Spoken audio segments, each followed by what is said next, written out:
Doctor Baba Saheb Ambedkar open university.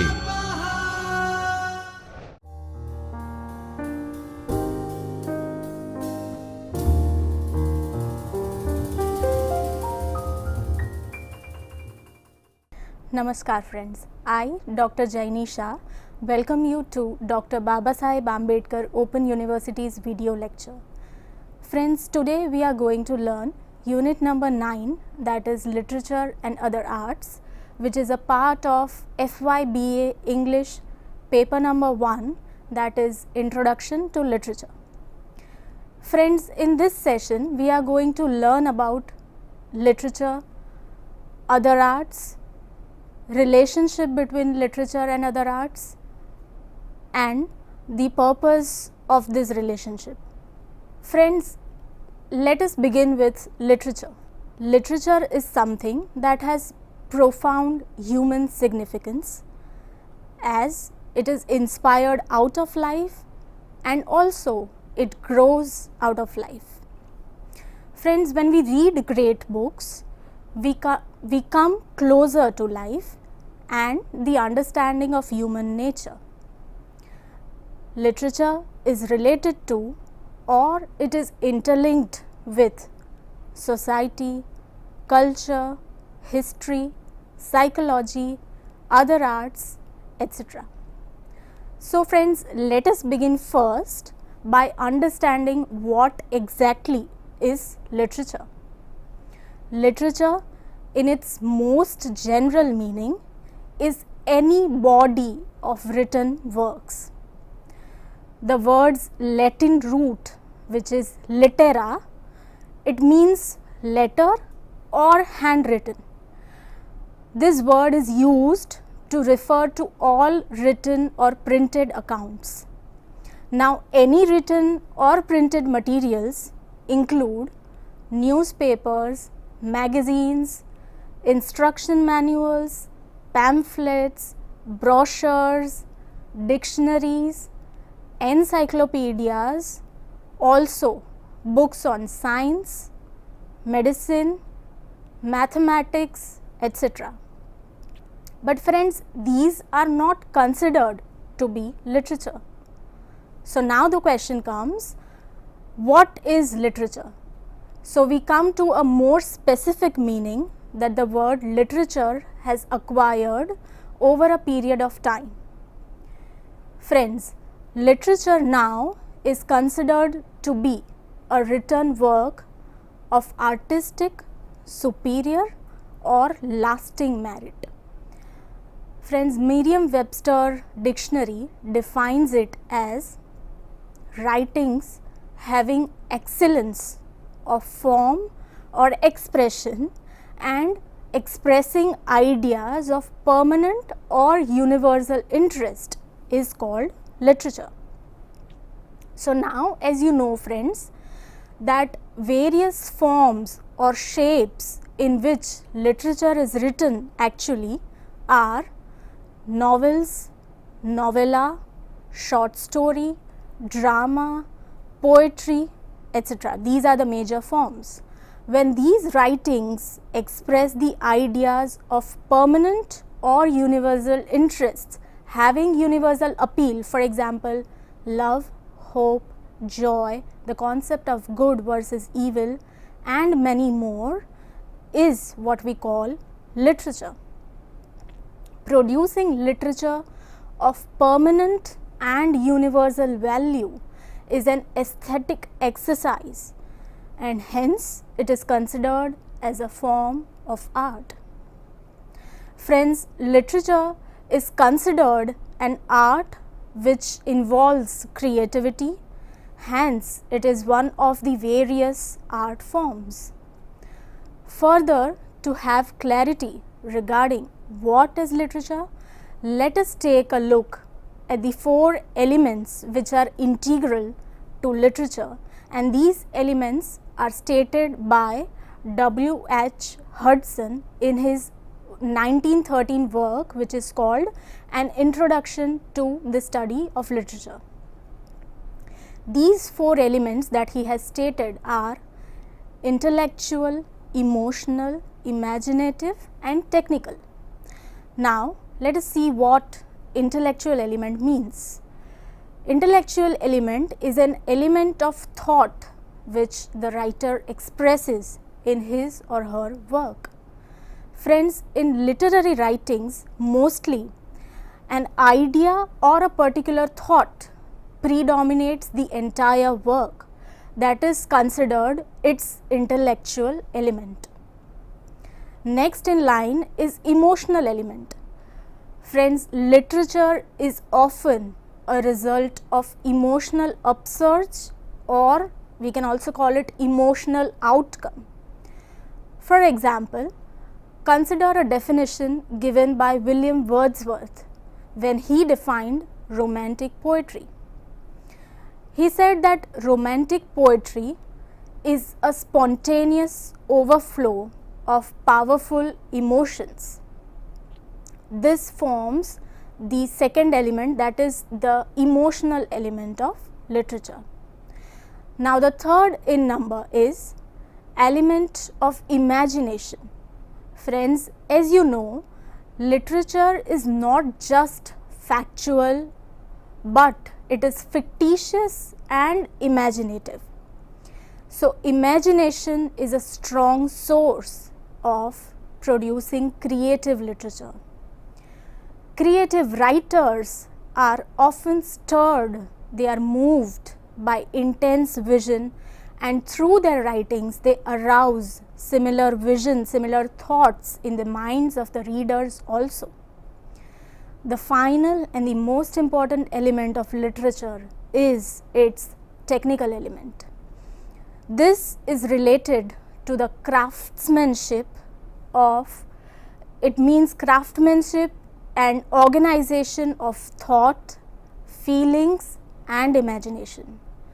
Friends, this element is connected, it has to deal with the narration, style, language, literary devices, meters and other intrinsic elements of work of art, that is literature. Since literature is an artistic and creative process, it is considered as an art form. So, literature is an art. So, friends, this was a basic idea of what is literature. Now, let us understand what is art. Friends, art is an expression or application of human creativity, skill and imagination, which is typically in a visual form such as painting or sculpture. Friends, the purpose of any art, the general purpose of any art is basically to create works that can be appreciated and admired primarily for their beauty or emotional power. It includes various branches of creative activity such as painting, music, literature, dance, etc. There are three major components in which arts and art forms are divided. Literature, as we have talked about, literature is an art. This component includes drama, poetry and prose.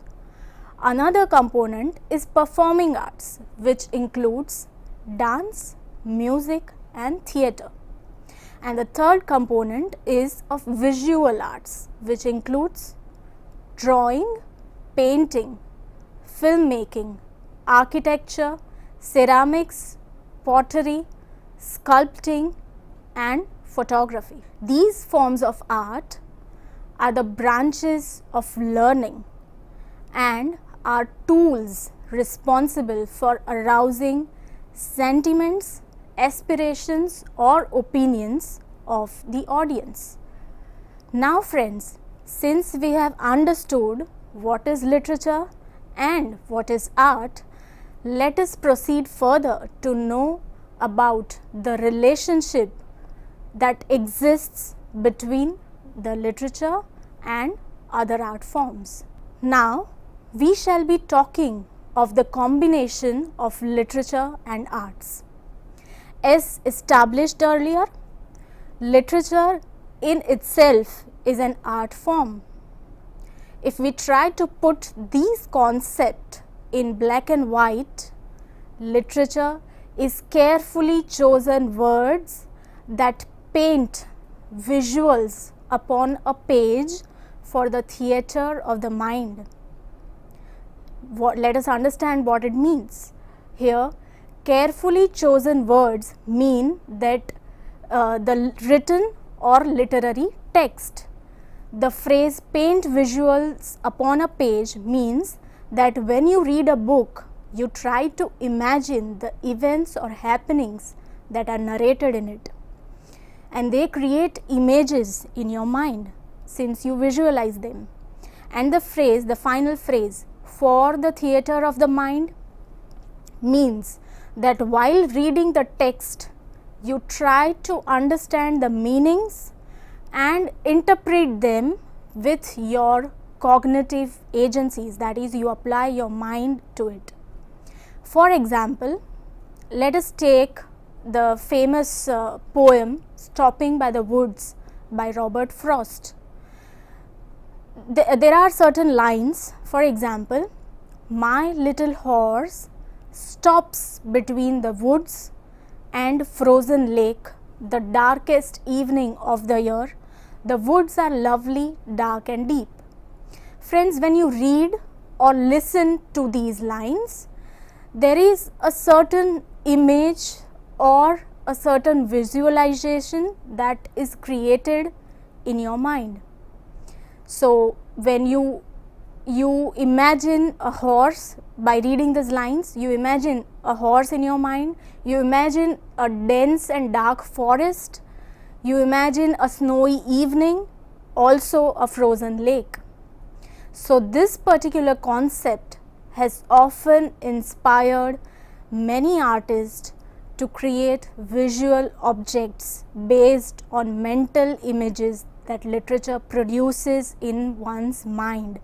Because when you read the words, you imagine them, you imagine the happenings that are narrated. Now, let me put it in a more simpler form.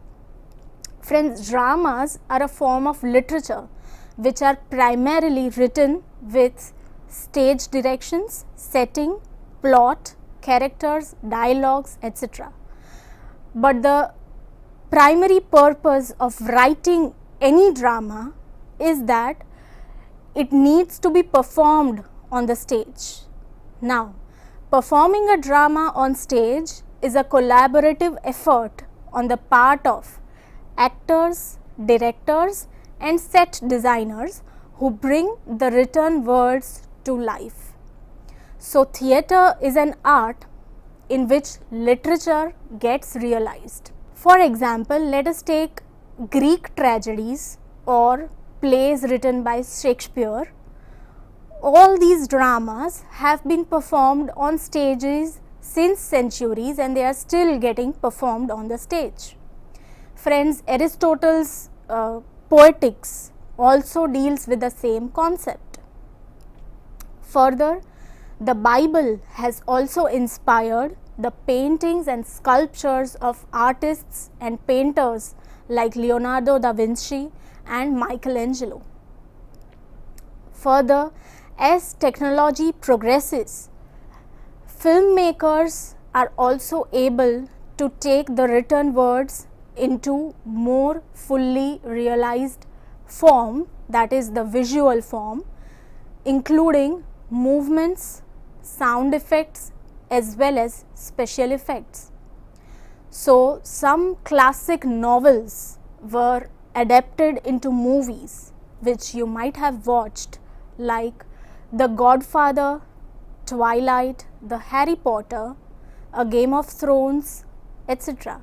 Friends, these were books first, as in they were written first in the form of books or novels, and later they were adapted into movies. So, these movies were made based on the books. Also, some best movies have been turned into books. For example, the screenplay of a movie called Home Alone was turned into a book of the same name, as well as Independence Day. This novel was based on a movie. It was based on the screenplay of a movie of the same name, that is Independence Day. Architecture, friends, architecture also takes its inspiration from literature. For example, the Museum of Innocence. This building is in Turkey. It is inspired by the novel of the same name, which is written by Orhan Pamuk, who is a Turkish novelist, whereas a building called El Casel is located in Barcelona, is inspired from Franz Kafka's novel The Castle. So there are various examples in which we see that literature and other arts are interlinked. Also, certain buildings or architecture have inspired authors of literary text, such as Thornfield Hall. It is famously portrayed in Charlotte Bronte's novel Jane Eyre. This building exists in North Yorkshire of UK, which inspired Bronte, and she incorporated the description of this building in her novel. Another example is the Gold Coast mansions that are described in F. Scott Fitzgerald's novel The Great Gatsby. It was actually a description of the Oheka Castle, which was built by a German American architect. So these are the various examples. Friends, now further let us also consider Kathak in this light. Kathak is an Indian classical dance which depicts the Indian epics through hand movements, footwork and facial expressions, which it incorporates the childhood stories and the other stories of Lord Krishna. Bharatnatyam also, for example, is a form of dance which narrates mythical legends and spiritual ideas which are taken from the Hindu mythological texts. Now friends, when we talk about this interlinked, intertwined, shared relationship that exists between literature and other arts, a term called ekphrasis is often used. Let us focus on this concept now. The word ekphrasis has Greek origin, which means description. It is a vivid, dramatic, verbal description of a work of art, and it is often used as a literary device. Friends, ekphrasis is used as a device in which one medium of art tries to relate to another medium of art by defining and describing its essence and form, so that it can be related more directly to the audience. A critic, Eugenil Robillard, considers ekphrasis as textualized images, whereas Peter Wagner describes ekphrasis as a term for inter-art studies. Friends, an ekpharistic text creates the image by means of a narrative. It creates the image by using narrative. It uses artistic language when trying to put any painting, sculpture or architecture into words. Friends, there was an imagism movement in English poetry which favored precision of imagery and clear, sharp language. This will help us understand the term called ekphrasis in a better manner. A pioneer of this imagism movement, Ezra Pound, he has written a treatise that is called ABC of Reading, which was published in 1934. He writes about three fundamental categories to account for all poetic processes. These processes are also crucial to the term called ekphrasis. Pound mentioned about melopeia, phenopia and logopia. Friends, melopeia refers to the acoustic dimension of the verbal arts. Acoustics is related to the musicality and rhythm of any art. Phenopia, on the other hand, refers to the imagetic dimension, that is, mental images or visualization that literature can evoke in the minds of the readers. Whereas logopia refers to the linguistic dimension, that is, verbal, logical and linguistic impact on the literature or arts. These elements are interrelated to literature and other arts as well. Friends, an ekphrastic poetry flourished in Romantic era and also again during the pre-Raphaelite poetry.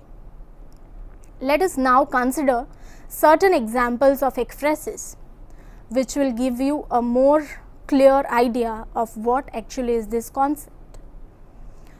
William Shakespeare, friends, in his work called The Rape of Lucrece, he writes a 200-line description of the Greek army which is based on a painting of the same. Whereas John Keats, in his poem Ode on Grecian Urn, friends, this entire poem is nothing but a description of a piece of pottery which is a vase. On the other hand, Fyodor Dostoevsky, he employed ekphrasis explicitly in his novel The Idiot. Also, Herman Melville, he employs ekphrasis in his novel Moby Dick when the narrator describes a painting in the novel. So, there are a number of examples where literature and other arts are combined through ekphrasis. Now friends, let us see what are the purposes for using ekphrasis in teaching of literature and how it is important and why it is important. Friends, the motive behind using examples of ekphrasis to teach students, to teach literature to students is that once the connection between a literary text and any form of art is recognized, the students' emotional and intellectual engagement with the literary text is extended to new dimensions, to new boundaries. It may happen that a literary text may take a new or unthought of meaning or interpretation because another art form is also now incorporated in its support, and it may give you newer perspectives or ideas of the original work. Friends, further, there is one more advantage, that the basic material now has two bases, that is linguistic and visual as well, which creates a stronger foundation for understanding, remembrance, internalization, because visuals always have greater impact on our minds. So friends, a combination of literature and other arts results in high order thinking skills. For example, you are able to remember better, so it enhances your remembering skills, understanding, applying, analyzing, evaluating, internalizing, comparing, contrasting, as well as creating further.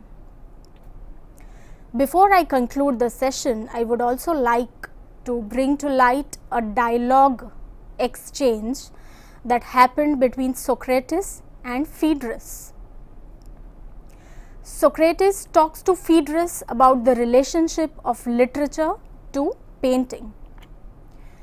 So it so happens that there is a narration where, friends, Socrates says to Phaedrus thus, "You know, Phaedrus, that it is a strange thing about writing which makes it truly correspond to painting.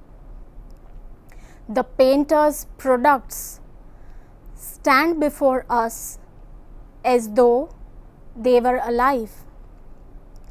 But if you ask, if you question them, they maintain a most majestic silence.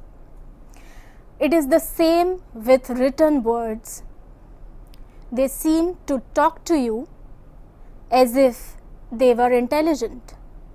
But if you ask them anything about what they say from a desire to be instructed, they go on telling you just the same thing forever." So friends, the paintings, if they are complex, it is difficult to analyze or understand the creation in its fullest sense. Obviously, you can only admire its beauty. The same is the case with the text, literary text. When generally you try to understand a written text, it is difficult to think of the untold or newer interpretations or perspectives. As a result, it may happen that painting and literature based on each other may fulfill the white or blank spaces for the audience. It may help audience or readers. So this is how literature and painting, or literature and any other art form, share a corresponding relationship with each other. Friends, kindly take this exercise to check your progress regarding this topic, and you may try to answer these to check your further progress. So friends, learners, I hope this session has helped in making the concept easier for you. Thank you for watching the video. Goodbye until next time.